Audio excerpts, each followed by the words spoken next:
Wooden Horse Training Stables is a full-service stable offering trail rides in the foothills of the Sierra Nevadas, and it's in the town of Three Rivers, which is just outside Sequoia National Park. I'm on like 6 miles outside of it, and we're happy to have the owner, trail guide, and world champion trainer, Christy Wood, back on Big Blend Radio today to talk about her trail rides, which Nancy and I have been on.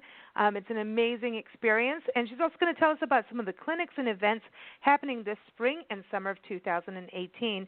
And you can go to her website. When I say Wooden Horse, it's wdnhorse.com.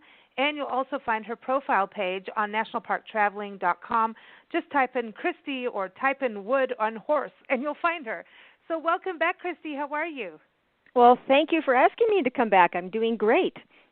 Hey, we love what you do because I think, Nancy and I have been on different trail rides around, the country, and it's like I'm always worried about what happens when people go on a trail ride and the quality of, not the quality of the horses, but how the horses are handled and taken care of and who's taking you out, because it's suddenly like you get on a horse and someone's like, hey, yeehaw, let's go galloping through the fields, which some people think it's great. But when we got out to see you, it was great because we hadn't been riding for a while, and it was like you made sure that we were comfortable, and the horse was comfortable with us, and we knew how to ride, a little bit. Even if you're a beginner, you go through some basics, and you wouldn't let us out of the gate until everybody was comfortable. So I really appreciate that, because I think there's a lot of places you can go on a trail ride, and you really do have to watch out for the company you're working with. So we always appreciate having you on the show to be able to talk about the importance of running a good establishment in regards to horses and people. Well, Lisa, the bottom line to enjoying a horse is safety. That's my paramount word of knowledge, is safety. And so if I can instruct you and give you some fundamentals, then you're going to be safe, and you're going to have a much happier, enjoyable ride, and you'll have a great partnership with that horse for the hour that we go out. And it's so cool. And you go in the you took us in the foothills, and you can see the mountains of Sequoia National Park. And so are there different trails, or do you have do you choose a different trail according to the season? What happens with that? Because I know when we went with you, you took us and we saw ruins and all kinds of cool things. But does it change per season?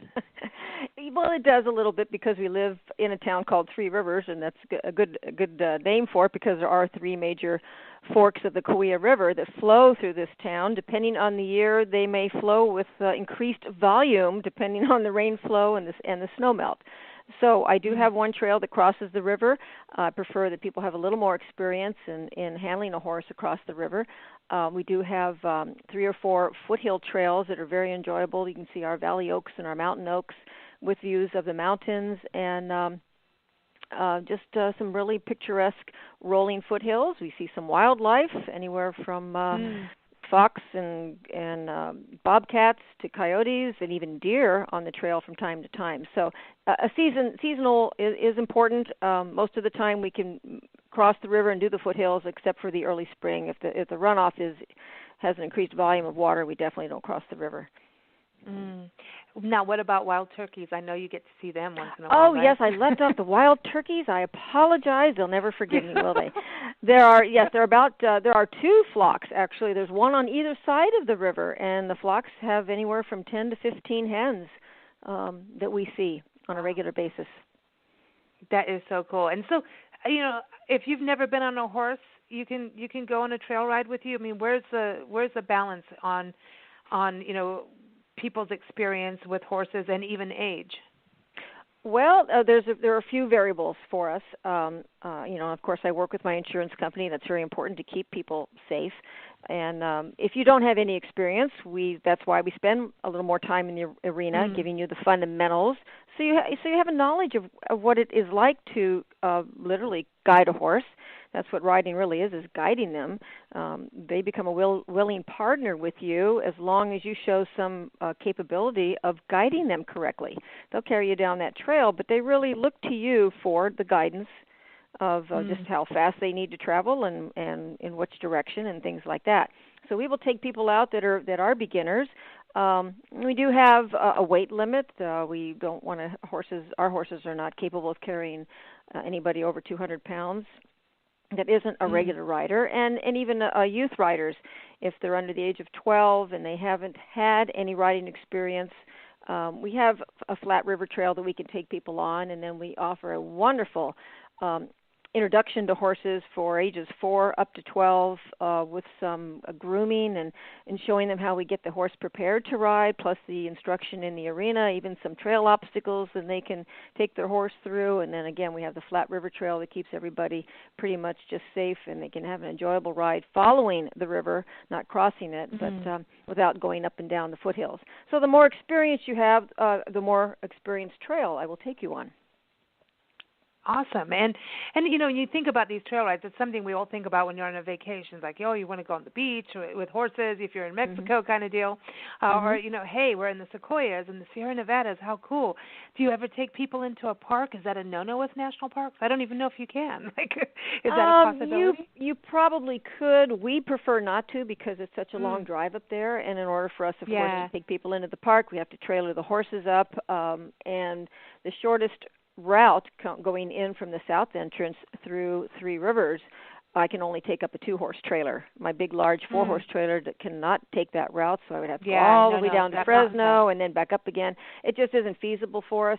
We enjoy showing people the foothills of Three Rivers, and that's where we like to focus our trail rides.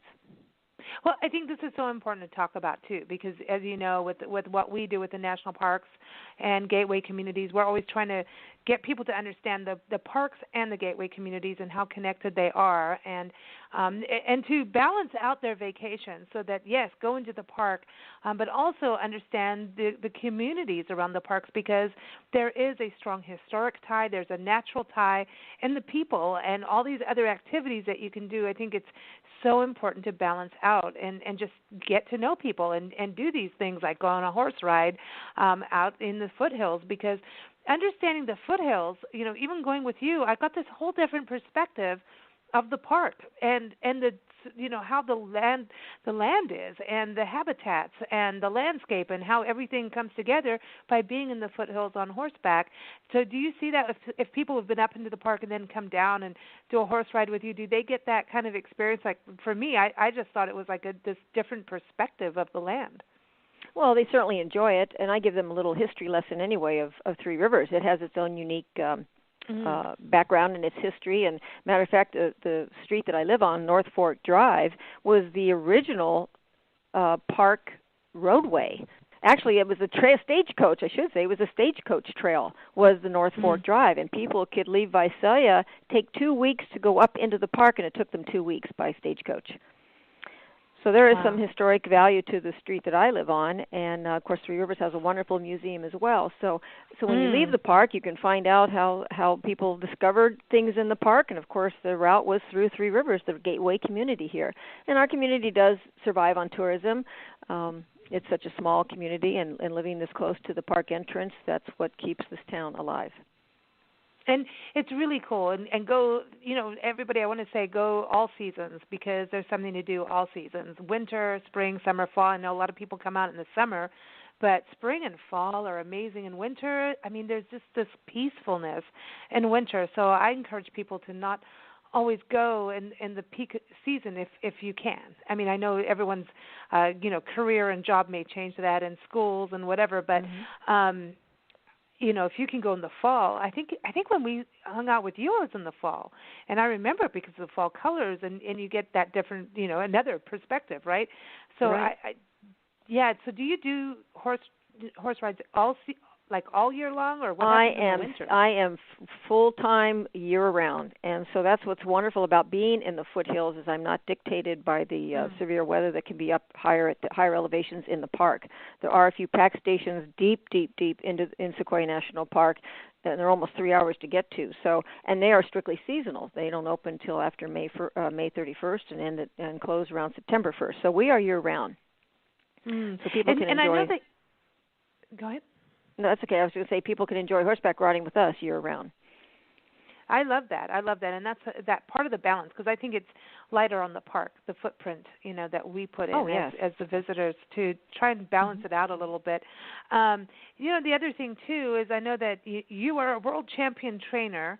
You also exhibit in jumping and trail, and you have students that are world champions too that are part of your show team. You're a winner in extreme trail obstacle challenges. You're a show judge with 7 breed associations. And I just want to brag, okay, because we know we've hung out with you. Go ahead. You've been on our party shows, and you've been on the show talking about your epic Chief Joseph trail ride that takes 13 years to do the entire trail, and now you're on it again. But you're also an author of Your Best Horse Show, a guide for managers and exhibitors, and also the children's book Ranger, The Little Horse with a Big Heart. And all those books, or the 2 books, are up on Amazon, so go check them out. And, of course, go to also Christy's website again, which is wdnhorse.com. What got you into the world of horse? Because I know as a kid, man, I was all into, Black Beauty and, horses. My walls were just nothing but horses on the walls. Every calendar with horses was torn up and pasted up there. And that's right. And we had horses when I was a child, and it was like they were like the life. And, horse poop smells like gold when you're into horses. It sure does. You don't care about horse pee, no matter how strong it is, you like it. It's an addiction, but it's a good addiction. And was it Winston Churchill, I think, that said the best thing, or was it Ronald Reagan? Gee whiz, I can't remember, but he said the best thing for the inside of man is the outside of a horse. And that's the way I feel about that. It's I've had a connection since I was a very young little girl, and matter of fact, my mother and father said my first word was horsey. I was just enthralled with them and just madly in love with them, and no one in our family really had any history or background. And, it depends on how some people believe, but I really believe that God said he needed a horse trainer in my area of where I was going to be working and living, and he gave me the talent. I don't know how else to explain it, but it's a talent and it's a love, and it's all combined together to be able to communicate with a horse and partnership with one, and you both give 110%. And it's a fabulous communication. And then being able to take those feelings and that ability and put it into words and try to help other people and train other people so they can experience that as well. It's to me, it's people getting around a horse, because there's a fear element too. Some people are scared, but then there's also that element of horses being part of therapy for people too. I've seen a lot of yes. Yeah, it's like this communication with animals. I think we need that. And well, the animal has a sixth sense. They live in a world that is all about senses and what Mother Nature has given them to survive and communicate as well within themselves and other species. And it's fabulous to be able to learn each other's language. So you have to have enough patience to observe the horse and understand how they communicate with each other, how they observe their world, and then be able to form a language between the two of you so that they can understand. And if you have enough patience and aren't in a hurry to train a horse and to push them beyond where you think, try to put the round peg in the square hole kind of thing, you're going to have an amazing result. You're going to have success with your horse if you have enough patience to give them a chance to learn the language. And and you both have to learn each other too. Now you can look at your horse and know what your horse is thinking, right? You can sit and look and you get it, right? When you start to know your horse, you can look in their face and you can see this is what's going on. There's that communication where like Nancy and I, as you know, Nancy and I yes. I could be 2 rooms down from her and I know exactly what's going on. You know what I mean? She can look at me across the room and I know what's going on. And that's the same thing with when you have the connection with your animals in your world, right. Whether it's a dog or a cat or horse, when you start to know each other, you know each other, and you don't need to say anything actually at half the time, right? But it's different. Well, that's because you've observed each other, you've lived with each other, you're interested in what actually interested in the welfare of the other person. And you find common bonds and common things that you enjoy, and that's why you're able to know each other so well. And your horse can be that way with you as well. I want to touch back to the trail rides because, again, Nancy and I both were so, can I be honest, completely relieved. Oh, please. When we came out and Leah Lonnie over at Three Rivers B&B, yes. She was like, well, you got to go meet Christy and do this when we'd first come out of the Sequoias and started covering the area. And we're like, okay, we're really nervous about horse trail rides because you don't know like how you understand the industry, right? And so we were nervous, and we were so relieved, we were giddy. Like at the end, like super giddy. And when you put us out in the ring and you're like, okay, you guys have to all be comfortable, and we're like, good, because it's been a while, but like, oh my God, you actually care about the horse, you care about the people, the safety, like you're talking about that communication and how to do it without, hey, let's just get on a horse and go giddy up and go crazy and be city slickers in the forest, that doesn't happen. Yeah. Then we were like, oh my gosh, like I don't think we've been on a trail ride like what you've done. And what you do, and it was like both of us felt like, oh my gosh, okay, we're going to rethink our attitudes. And when you meet someone who makes you rethink, I think it's always important in life because you can knock something off the list just because of a bad experience. Right. And we've seen more than one bad experience and been through it. And I just was like, this is so cool, and I get to hang out with horses, and you're cool. You're a cool person. You know the area, the land, and the trees, and the bugs, and the birds, and everything. Yep. But at the same time, once we got through that and we're actually on the trail and comfortable and starting to understand the horses' personalities, who wants to do what on the trail, who wants to be at the beginning or at the end, or keep doing that, then what got to me was, because I'm a big into hiking and walking and into that. But the other thing was this is a different experience because you're also experiencing it through an animal that has been walking through, the natural world for gazillions of years. So it becomes this whole other experience than if you were walking. I always thought like that is like the key thing. You're walking, you're it. But now it's a little different because you can feel the horses' senses when you're going through an area. Right. Well, see, I care about you, so I wanted you to have a good, pleasant, and happy experience. And then I also care about my horses. So if I can train you to communicate and understand how they're going to move, you're going to have a better partnership with them, then my horses will be happy being out on the trail with you. And there won't be any, imperfections or impasses that you can't handle together. That's what I want I want you to enjoy it as much as I do and as much as my horse does. Because they do like to get out, Yes, they want do. to go out they want to go out into nature too, and if everybody's well behaved, then it's a good time. That's right. If they're being good, then they're going to have a good time, and they're going to, it's going to be cool. So the other thing too is you teach, and that's I think so cool as well. I think yes, you do trail rides, but I know in spring you've got and actually have a whole list going all the way through June, July of different events that you have. So I just want to say that's another reason to go to Three Rivers. I mean, do people come out to go to clinics and then go, wow, I didn't know Three Rivers was here? Does that happen?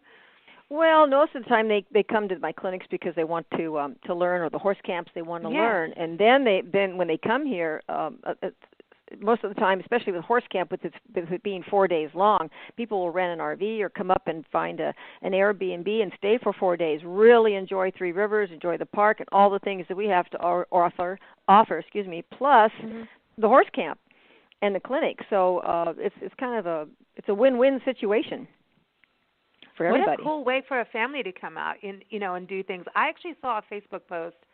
I was going to say about a week ago or something that you did a clinic and some lady was raving about it and was like, this is the best weekend ever, and I was like, I remember as a kid going to like horse camp and it's like this whole new thing and you're in this new environment and it can be something with your family involved or not, so it's kind of neat, so if the kids come with you, but with your camps, I was looking at the first one coming up this year, March 26th through 29th, 2018. You have spring horse camp, and you say ages 7 to 77. This is an introduction to horses. So, tell us about that. I mean, right? It's kind of unique when you put the age limit on there because people are going, oh my gosh, really? I said yes, because we've had grandmothers take it with their grandsons. We've had a grandmother that always wanted to learn about horses, so she took the camp with her grandson, and believe it or not, she was riding a horse every day. We've had mothers and dads take it with their children, and so that's why I opened it up, because when you're on an even plane as far as I'm concerned, when you've never been around horses before and it's the very first time. So this horse camp is designed as an introduction to horses for beginners. And most of the beginners can be anywhere from the age of 7 up to 77. We actually had three not elderly ladies, I shouldn't say that, but we had 3 ladies in their 70s that always wanted to go to the Grand Canyon and ride the mules down into the canyon. And they were smart enough to know, we have never ridden before, we have no idea what it's about, let's go to Christy and take some lessons or take her horse camp. And they came and took the horse camp, and it was the greatest experience. They gained a ton of knowledge, and they had more fun on that pack trip down into the Grand Canyon because they were prepared for it. And that's something I know that what you do with the Chief Joseph Trail, I mean, this is epic. Like, okay, so I want to get into that a little later, but you do these big trails, and so that's something that if you have a little confidence, then you can actually enjoy it, and you can be part of the actual experience instead of like, you know, I'm so scared I'm going to barf. You know, you don't want that experience. But I want to go back to this. You know what I mean? You know, because yes, the I horse know. picks it up and then it goes through. Everybody feels it. Right. You know, if someone's nervous in a room, you feel it. And if you're nervous around horses, everybody feels it, and so does the horse. Right. Well, here's a simple statement. Knowledge is power in anything that you do.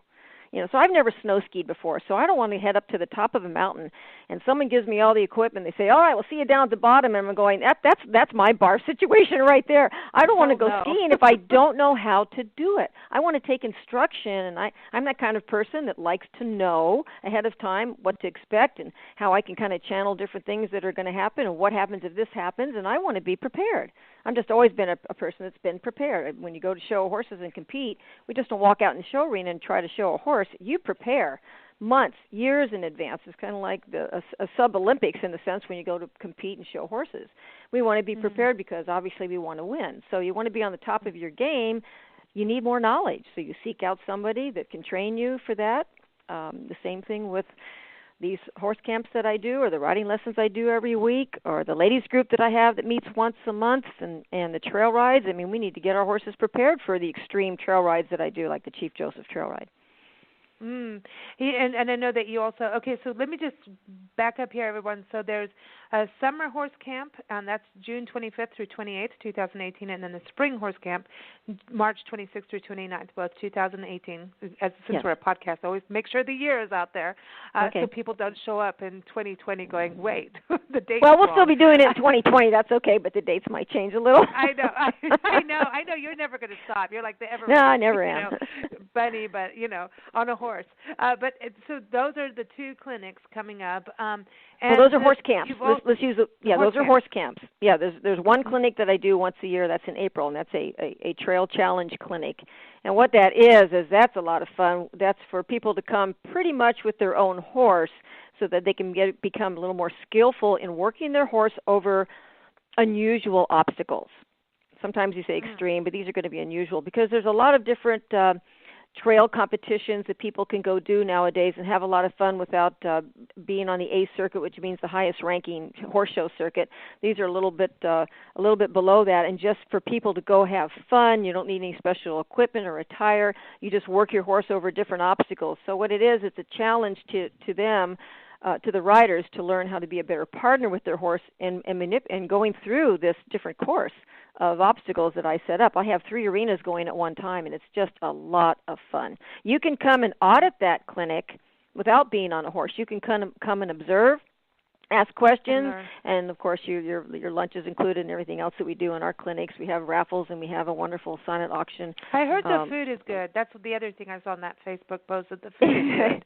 Yes. I'm just saying, I'm coming back for one of that, for that. But so this is the Trail Horse Challenge Clinic, everyone, April 21, 2018. I was just looking on your site on this.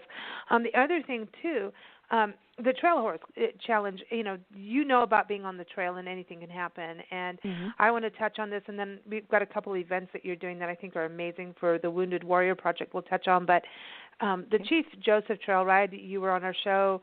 I think we've talked about maybe once or twice now, right, about the Chief Joseph Trail Ride, because it does go through national park territory, but it brings a lot of Native American heritage, U.S. military heritage into it, and also the landscape.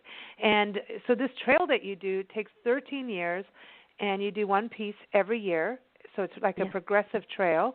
And So tell everybody who Chief Joseph is, because I know you're going to be doing this in the summer, and we're going to follow up on part two of your second time doing this. Let's do it 2 by 2. Part 2 will be after the trail ride.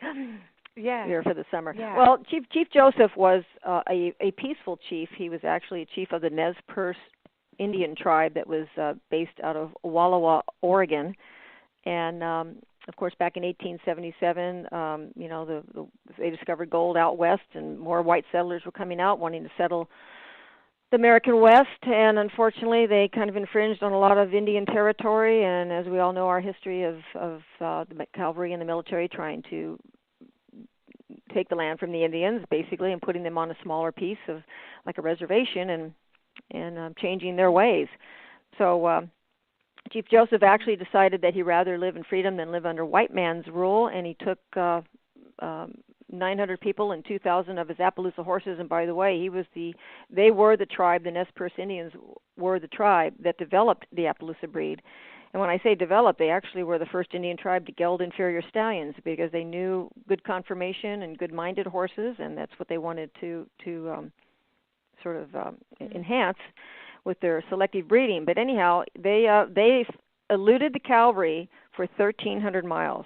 The chase was on. The cavalry chased them because they wanted to get them back onto the reservation back in Oregon. And Chief Joseph and his band of Indians and men and women and old folks eluded the cavalry for 1,300 miles, and they ended up 40 miles below the Canadian border being captured. They were on their way to Canada to find sanctuary, and unfortunately they didn't make it all the way. But this is a historic trail that we follow, and it takes 13 years to complete the ride. We ride 100 miles every year, like you said. With a progressive ride, we move camp every night. But we ride over the Nez Perce Historic Trail and over some private lands that people definitely open up their land and their arms to us to let the historic ride come through once every 13 years. And, I have a saying, you can get in a car and go see what man has made, but you've got to be on the back of the horse to see what God has made. And we cross some amazing country that you'll never see any other way except on the back of, I have to specifically say, an Appaloosa horse, because you have to ride a registered Appaloosa on this ride. That's how we honor the Nez Perce Indian and the Appaloosa horse. So when you do this ride, do you have to stick it out the entire 13 years? Or you could, like, if I said, hey, I got an Appaloosa, found one somewhere, can I jump in on the third leg or come visit you on the second leg of your second, complete trail ride? Exactly. Yes, there's no rules that say you have to start year one, except that's just me. That's how organized I am. Yeah, 14 years ago, I wanted to start at year one and go all the way through to the 13 years. I want to do the whole thing. And I did. I did that all on the same horse, my wonderful horse named Dollar. She carried me over those 1,300 miles. What a fabulous horse, and she's still with me today. But the ride started over again last year for the 5th rotation of the 1,300 miles, and it started over last year, and now I am riding her half-brother. His name is Buckley, and he's carrying me now on the next 13 years. Wow. And you help people, too, with this trail ride, don't you? Like with horses? Well, I do. I actually lease one horse a year. I have a wonderful, fabulous trail horse. Matter of fact, I think you or your mom rode Cowboy when you were here. That's right. I remember Cowboy. Yes, yeah. Well, Cowboy goes on the Chief Joe ride every year with me. I usually lease him to somebody that needs him out. There are some horses that are available for lease because you have to ride a registered Appaloosa. But you don't have to start. You can start any year you like. You can hit and miss a couple of years. It's just up to you. If you accumulate, whenever you accumulate your 13, they actually give you an award for finishing the 13 years. That might take you 15 or 16 if something comes up and you can't make it one year or something like that. And it's just a great ride. I know, Nancy and I, we've talked with you for a number of years about, we want to go meet you guys on camp and kind of follow it a little bit, and one day it will happen. I mean, we have 417 national park units in our country to explore, and we've got to that point of, let's do it all in 5 years. But just to zoom in and zoom out, then you miss the stories like your story. You know what I mean? That's right. And so for us, it's this is what we're doing for the rest of our lives. So you just do it as you can. Just do everything you can. You can't rush it. You can't rush a good ride. Just saying, it's the true thing. It's I think what you're doing is amazing, and you bring this experience to people. Because do you get people that come in that have always wanted a trail ride, like the ladies you're talking about, the wise ladies that have been around for a few years, that know everything. They come in and maybe, and this is something actually I've seen of people going into national parks that they've never had the opportunity, and they hit their 60s or 70s, and they're like, I'm retired now, I can go to a national park. And they may never have hiked before, seen a sequoia tree. Nancy and I were in Mount Rainier National Park, and we were getting ready to hike with all these really young hikers that were like super fit, and then some of the adults, and Nancy and I, hung out at the back. But we watched this lady, and this has never left Nancy and I. I wished I photographed her and talked to her, but we had the whippersnappers with us.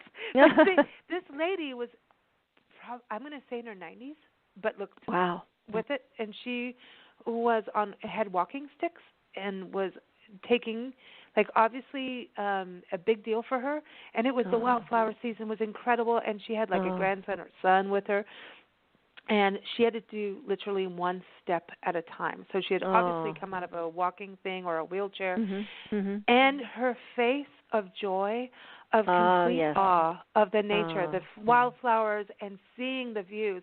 And we were at the very beginning of the trail, but the fact that it felt like this was something, I just wanted to sit there, and this thing of her probably wanting to do this, either returning to do it, or she's always wanted to, and or maybe she did that in her youth, and she wanted to come back and enjoy it again.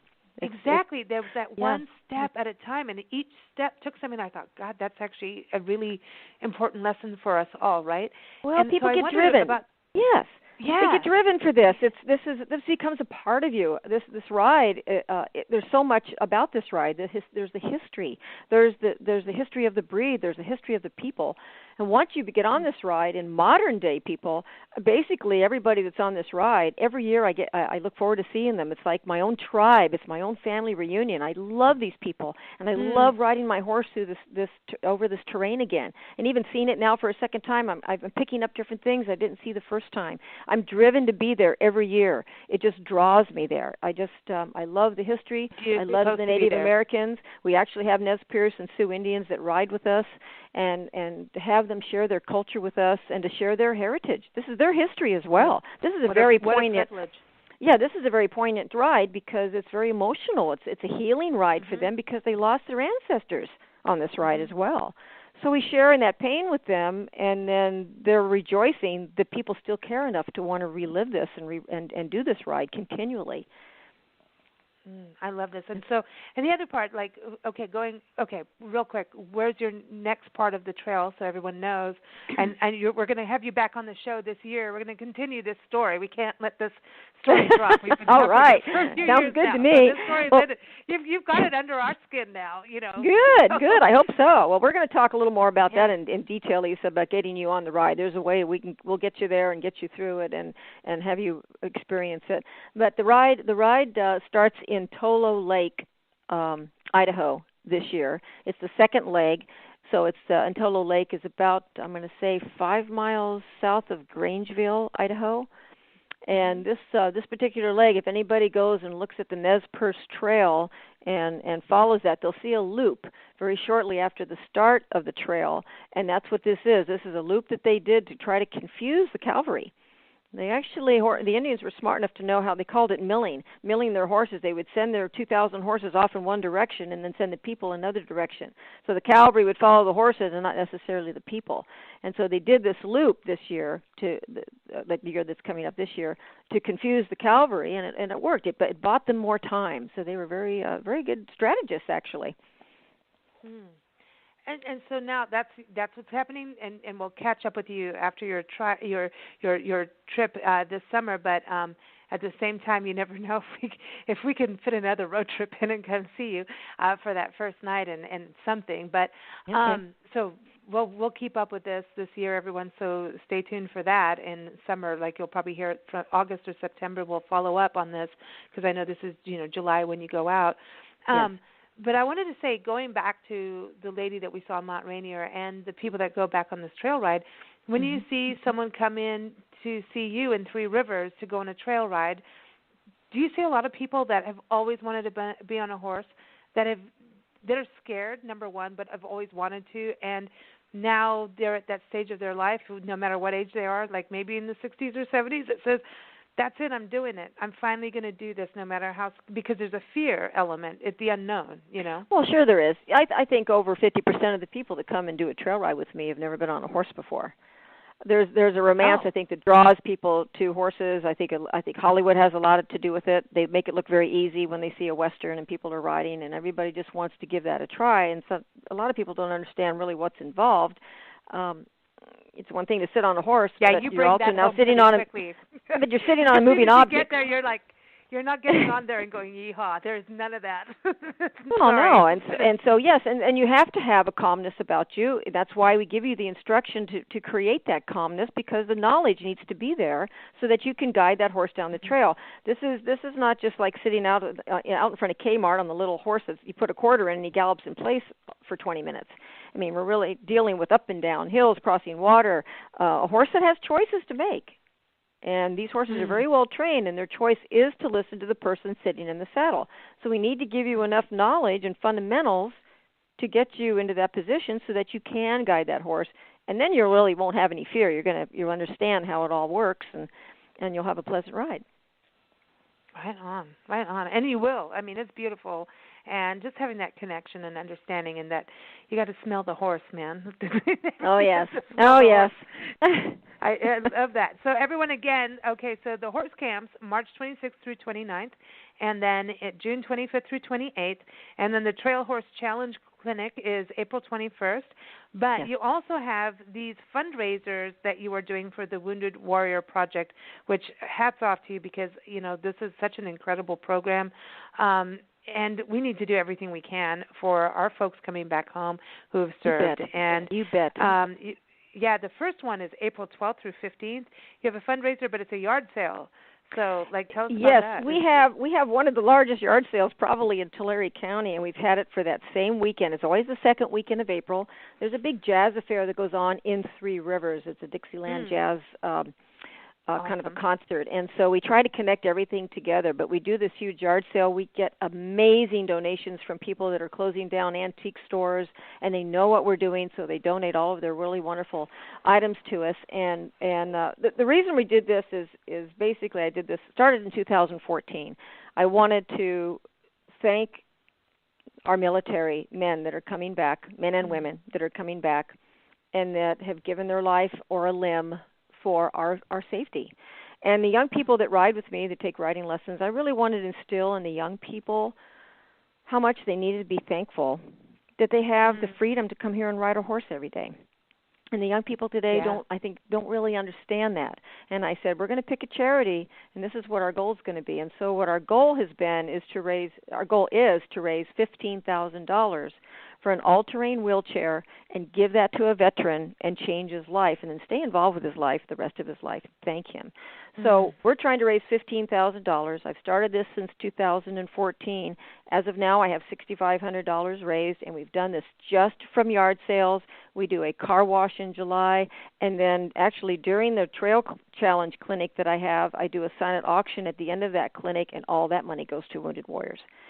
So we just kept picking away at it. We're doing the best we can to raise that money, and we're going to be real excited. We're going to see it happen eventually, get that $15,000 and be able to change a veteran's life and thank him. You know, and I think it's so important when individuals like yourself going out there and doing these kinds of events, or just saying, I'm going to do this. I don't have to be the nonprofit. I'm just going to go and do it. I think we actually need some individual goodness like that, more of that, and people can get on board, whether it's like, here, I'm donating this, I'm doing that, oh, get my car washed. Like, now I feel like July 7th, everybody, it's a car wash. Go to Three Rivers. Maybe that's what Nancy and I will do. We'll get up there on July 7th, get our car washed, because the car always needs washing, because we're always on the dirt road somewhere. Car needs to get washed, and then we'll go meet you on the trail up in Idaho. There you go. A good time, right? Yeah. But I think it's it's all those little steps that happen, and I think, and I'm really glad we're talking about this because it's the magic that happens in communities that often people don't see. It's always put into, this is the community section, but I think it is a showcase of what Three Rivers is, and you're representing your town and the people in your community and the greater community of Tulare County, not just Three Rivers, by doing this. And Three Rivers, you have Hero Appreciation Days that go months that January through March, and then it culminates in March with the bathtub race, which is super cool. Everyone has to check that out. So I think it just shows what a great community Three Rivers is. You know, a lot of people would never think, here's the artsy community outside, it's a complete art community, and people like a farming, organic farming community and horse riding community, nature community, and then, hey, we care about first responders, those who are still serving, and those who've come home. I mean, that just shows like a broad picture where you can't bullet point it into, no pun intended, into like you're this political person or that. It's like, no, we care, period. Yes. I'm just going to share with you real quick. It was very poignant for me. A year ago, my dad passed away. He had a wonderful life. He was 95 years old. His name was Lou Seeberger. And at his funeral, I'm going to try to get through this without being choked up, but the military people came out and gave me his flag. I tell you what, that is an emotional experience, and it's such a proud moment. And I have that in my living room every single day. And I look at that, and my husband has served in the military, my brother served in the military, and my dad was in World War II. And I want to just give back. The way to give back is to help a veteran that gave more. I mean, a lot of them give their lives, yes, but here's some people that have come back and they have a life, but their life isn't 100% anymore. But they've done that for us. And I just there's my heart. My heart is with the Wounded Warrior Project, and our goal is on the wheelchair. They say, keep your eye on the ball or our eyes on the wheelchair. And that's what we're going to make happen. I love it.